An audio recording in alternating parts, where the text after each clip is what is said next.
Olá, amores! Eu sou a professora Isa Novas, criadora deste canal e também do Instagram, @IsaNovasRodrigues. E nesse vídeo aqui, gente, eu vou apresentar um novo projeto. E é um projeto chamado Trilhas Literárias. Eu vou explicar como é que vai funcionar, porque nesse vídeo eu vou apresentar o que você vai encontrar nesta trilha. E a gente vai percorrer juntos a trilha de Marília de Dirceu. Eu recebo muitos pedidos de vestibulandos desesperados que querem a análise de todos os poemas desse livro. Então, sim, agora é possível, só que lá dentro da trilha literária. E nessa trilha literária, eu abri um grupo fechado no Telegram, certo? E se você quiser fazer parte dessa trilha e ter a análise de todos os poemas do mesmo jeitinho que vai acontecer nesse vídeo, pode entrar em contato aqui comigo pelo comentário, dizendo eu quero, falando qualquer coisa que eu direciono você para esse Telegram, certo? Ou você pode entrar em contato comigo também lá pelo Instagram, ok? Então eu aguardo o seu contato para que você, mas primeiro deguste, vamos degustar, vamos fazer uma degustação aqui nesse vídeo, do que você vai encontrar nesta trilha, e a gente vai analisar juntos aqui neste vídeo a lira número 15 da segunda parte do livro, tá bom? Lá na trilha a gente vai fazer na sequência do livro, o livro inteirinho na sequência. E uma outra coisa importante é que ele vai ter um custo, e esse custo ele é bem baixinho para que você possa entrar nesse Telegram e fazer parte dessa trilha comigo, e enquanto existe um cronograma de postagens, tá bom? E nesse cronograma, que aliás está disponível no Instagram, você pode verificar esse cronograma lá no Instagram. E nesse cronograma, enquanto o cronograma estiver acontecendo, isto é, enquanto eu estiver alimentando esse Telegram com conteúdo, o preço vai ser bem baixinho. Quando todo o conteúdo estiver lá, meus amores, o preço vai subir, tá bom? E não vai subir pouco não, vai subir bastante, tá? Mas então é isso, se você quiser fazer parte, vamos fazer a degustação nesse vídeo, e se você quiser fazer parte dessa trilha, eu vou ficar muito feliz em ter a sua companhia, ok? Então agora vamos iniciar.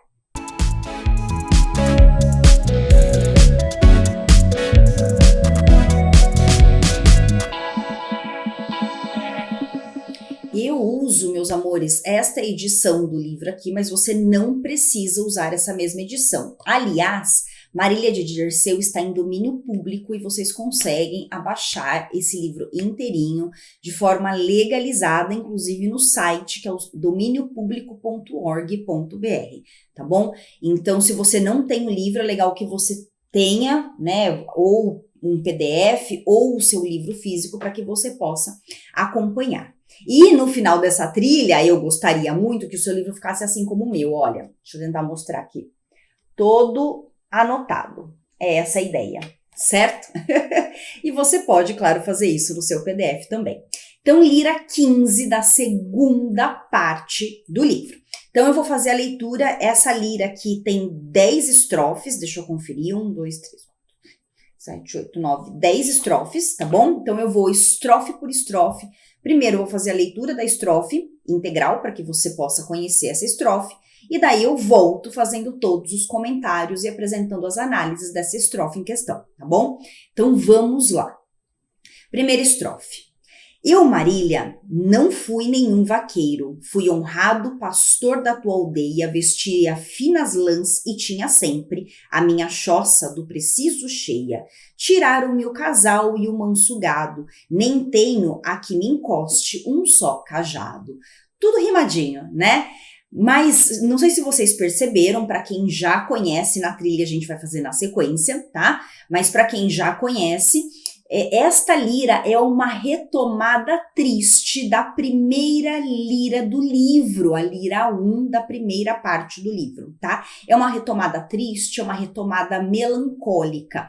Então, o que acontece lá? Ele também fala sobre ele ser um vaqueiro e tudo mais, mas lá ele está falando sobre alegria, sobre felicidade. E aqui a gente tem uma certa melancolia na segunda parte, que é uma característica da segunda parte dessa obra, tá? Então, Aqui a gente vai ter verbos no passado, porque ele vai fazer um resgate daquilo que ele era no passado e que não é mais, e também vai fazer uma projeção do futuro, porque o presente, sempre que ele falar do presente, o presente vai trazer tristezas e melancolia, tá? E uma outra coisa, além dessa questão verbal, que é muito importante para a análise desta lira em questão, é a gente perceber que esta lira perdeu o refrão.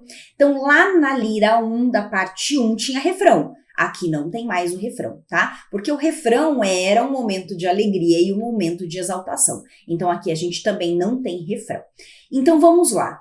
Existe um vocativo, que é a Marília. Então, esse Dirceu, ele está conversando com a Marília e direcionando essa fala a ela. Então, quando ele começa falando assim, eu, Marília, não fui nenhum vaqueiro, quer dizer, ele não foi lá no passado um vaqueiro qualquer, um pastor qualquer. Lembrando das características do arcadismo, certo? Então, no arcadismo, a gente tem sempre essa questão campestre, bucólica. Então, o eu lírico é sempre um pastor, né? Então, ele diz que ele não foi um vaqueiro qualquer, ele foi, na verdade, um honrado pastor da tua aldeia. Então, ele tinha essa honra, ele era respeitado.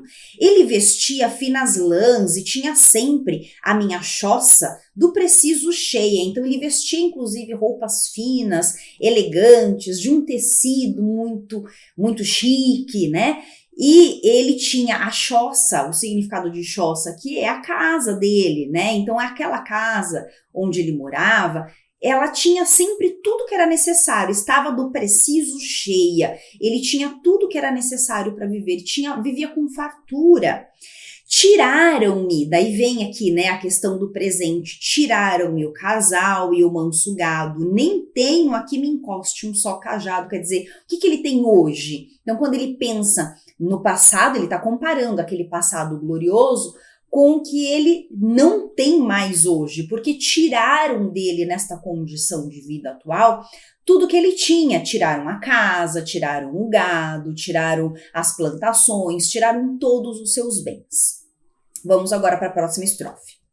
Leitura integral primeiro, tá? Para ter que te dar é que eu queria, de mor rebanho, ainda ser o dono. Prezava o teu semblante, os teus cabelos, ainda muito mais que um grande trono. Agora que te oferte, já não vejo, além de um puro amor, de um são desejo.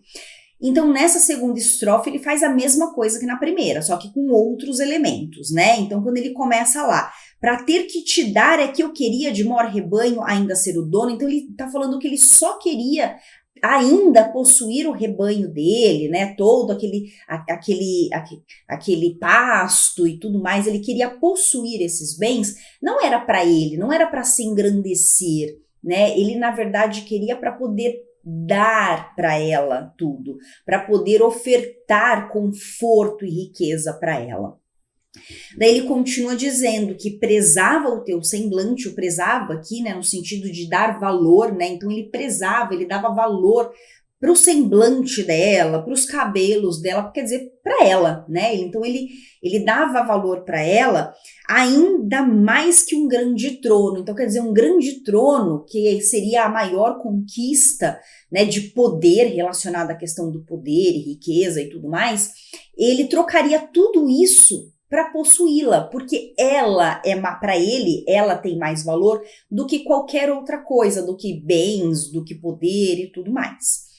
Agora que te oferte, já não vejo. Então, agora no finalzinho dessa estrofe, ele volta para o presente, né? O que ele tem agora? Agora ele não tem nada para ofertar, nada, além de um puro amor, de um são desejo. Então, a única coisa que ele pode ofertar para ela é um amor muito puro e eterno. Continuando agora, terceira estrofe. Levando a sementeira prejuízo, eu alegre ficava, apenas via na tua breve boca um ar de riso. Tudo agora perdi, nem tenho gosto de ver-te ao menos compassivo o rosto. Então, quando ele começa citando o rio levantado, então pensem numa enchente, tá? Então, quando o rio se levanta, é porque acontece uma enchente. E quando acontece uma enchente, nesse meio, já que ele possui, além de um pasto para o seu rebanho, ele também possui plantações, então quando acontece enchente traz prejuízo. Por quê? Porque essa enchente acaba levando, né, as sementes daquela terra já semeada. Então acaba destruindo a plantação. Então é o que ele fala aqui no começo, né? Se o rio levantado me causava, levando a sementeira, quer dizer, levando a plantação e causava o prejuízo, mesmo assim eu alegre ficava, apenas via na tua breve boca um ar de riso. Então ele ficava alegre. Por quê? Porque por mais que o rio levasse toda a plantação dele e causasse prejuízo, ele ainda tinha a Marília ali por perto. Então ele se alegrava mesmo assim, porque, de novo, o que ele dá mais valor, né? No que ele dá mais valor é na Marília, e não na plantação, e não nos bens e na riqueza. Tudo agora perdi. Então ele volta a falar do presente, né? Então agora ele não tem nada, nem a plantação, não tem mais nada. Nem tem o gosto de ver-te ao menos compassivo o rosto. Então lá naquela época, quando ele tinha prejuízo, ele pelo menos tinha Marília e conseguia ver o sorriso dela. Agora nem isso mais ele consegue, né? Então ele nem a Marília mais ele possui, nem consegue mais contemplar a beleza dela. Próxima estrofe. Propunha-me dormir no teu regaço, às quentes horas da comprida sesta, escrever teus louvores nos olmeiros, toucar-te de papoilas na floresta. Julgou o justo céu que não convinha que a tanto grau subisse a glória minha. Então, quando ele fala propunha, ele começa com esse verbo, né? Então, qual que era a proposta dele? Qual era a expectativa dele? O que ele esperava, né? Então, ele esperava poder viver numa vida mais feliz e tranquila ao lado dela. Ele desejava dormir no teu regaço, quer dizer, deitar ali, dormir no colo dela, regaço é colo, tá? Passar quentes horas, né, da tarde, por exemplo, num campo, admirando tudo aquilo e sempre ao lado dela. Escrever teus louvores nos olmeiros. Olmeiros são árvores, então vamos pensar naquela cena bem romântica dos namorados deixando no tronco das árvores ali as iniciais do nome. Então era isso que ele esperava, ele poder deixar as iniciais da Marília e dele, por exemplo, no tronco das árvores. Era assim que ele queria gastar o tempo dele, né? Toucar-te de papoilas na floresta. Papoilas é a flor que hoje a gente chama de papoula, tá? Então flores. Na época, né, o nome usado, mais utilizado era papoila. Então, sabe, colocar flores no cabelo dela, cobri-la com essas flores, né, colocar uma florzinha aqui, ou fazer uma coroinha de flores e ornamentar o cabelo dela com essas flores. Só que julgou o justo céu, então esse céu com letra maiúscula é uma divindade, né, então o céu, essa divindade julgou que não convinha que a tanto grau subisse a glória minha. Então esse céu julgou que ele não merecia viver tudo aquilo, que ele não merecia essa grande felicidade, e por isso retirou tudo dele e está fazendo com que ele viva na melancolia e na tristeza agora. Próxima estrofe. Ah, minha bela, se a fortuna volta, se o bem que já perdi alcanço e provo, por essas brancas mãos, por essas faces, te juro renascer um homem novo, romper a nuvem que os meus olhos cerra, amar no céu a Jove e a ti na terra. Então essa estrofe ele tá falando, quando ele usa também lá no primeiro verso a palavra fortuna com letra maiúscula. Quando ele fala fortuna, ele tá falando do destino também como uma divindade, tá? Então ele diz assim, né, que se essa fortuna volta, se o bem que já perdi alcanço e prova, então se a fortuna devolver, né, se o destino devolver para ele tudo aquilo que ele perdeu, e agora ele faz uma promessa, tá? Por essas brancas mãos, por essas faces, te juro renascer um homem novo. Então ele promete que se a fortuna, né, se o destino restabelecer tudo aquilo que ele perdeu, ele vai renascer como um homem novo. E o que será esse homem novo, né? O que ele espera? Então ele diz que romper a nuvem que os meus olhos cerra, Então, nesse momento, é como se essa nuvem que embaça a visão dele e que deixa tudo turvo, tudo triste para ele, é como se essa nuvem, então, fosse retirada e ele vai conseguir ver as coisas com mais clareza e amar no céu a Jove e a ti na terra. Jove aqui é Zeus, tá? Como um Deus supremo. Então, ele sabe aquela expressão? Amar a Deus na terra, é Deus na terra e fulano, é Deus no céu e fulano na terra. Sabe essa expressão que as pessoas acabam utilizando hoje em dia? Ele utiliza essa expressão, só que aqui não usa Deus, ele usa Zeus, né? Então, amar é Zeus no céu e a ti, Marília, na terra. É a promessa que ele faz. Próxima estrofe. Fiadas comprarei as ovelhinhas, que pagarei dos poucos do meu ganho, e dentro em pouco tempo nos veremos, Senhor, outra vez de um bom rebanho. Para o contágio de lhe não dar sobeja, que as afague, Marília, ou só que as veja. Então ele diz que para renascer, né, ele vai precisar reconstruir a própria vida, porque se a liberdade for restabelecida para ele, como foi falado na estrofe anterior, então ele vai se ver um homem livre, podendo conviver de novo com a Marília, só que um homem pobre, sem os seus bens, e é assim que ele quer, ele vai viver feliz sendo um homem pobre, então ele vai precisar comprar fiado, né, as ovelhinhas para poder começar um novo rebanho, mas ele vai comprar, vai pagando aos pouquinhos, né, e vai restabelecendo esse rebanho e vai viver de uma forma mais pacata, né, de uma forma mais modesta, de uma forma mais equilibrada. Aqui a gente tem com muita clareza a tópica Árcade chamada Aurea Mediocritas, né, que é aquele viver no equilíbrio. Então ele está dizendo que é isso, ele vai restabelecer uma vida mais simples, mais feliz, porque ele vai estar ao lado da Marília, da amada, então ele não vai se incomodar com essa simplicidade. E ele vai então reconstruir bem aos pouquinhos o rebanho dele. Agora a próxima estrofe.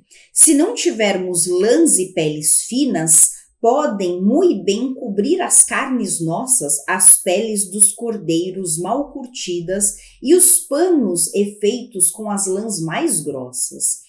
Mas ao menos será o teu vestido por mãos de amor, por minhas mãos cozido. Então, ele diz assim, lá no início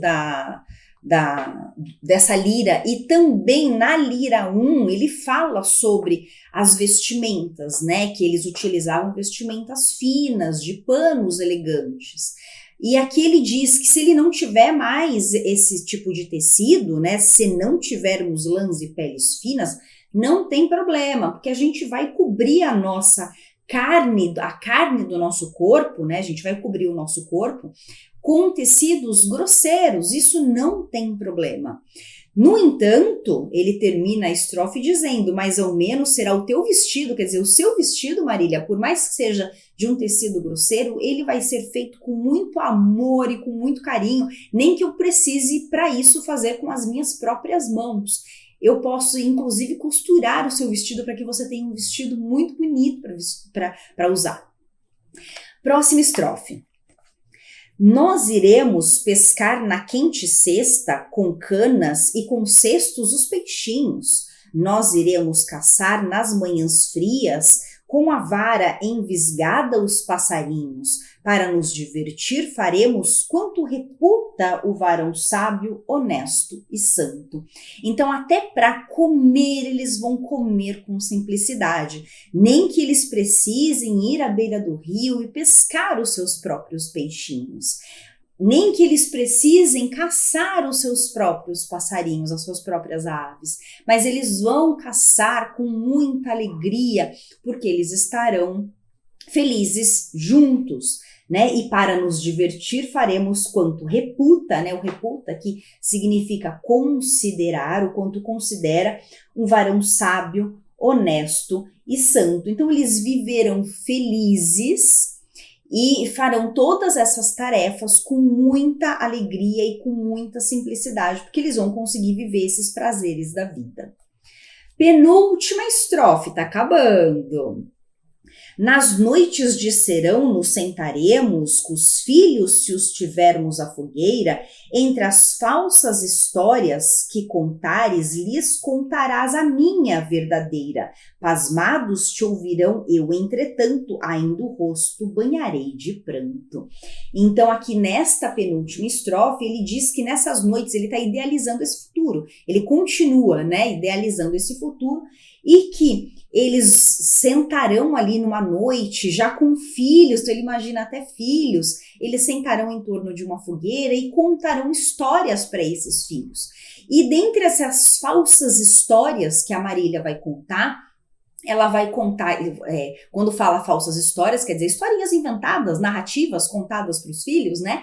E dentro dessas histórias falsas, ela também vai contar histórias verdadeiras, né? Então ela vai mesclar com histórias verdadeiras.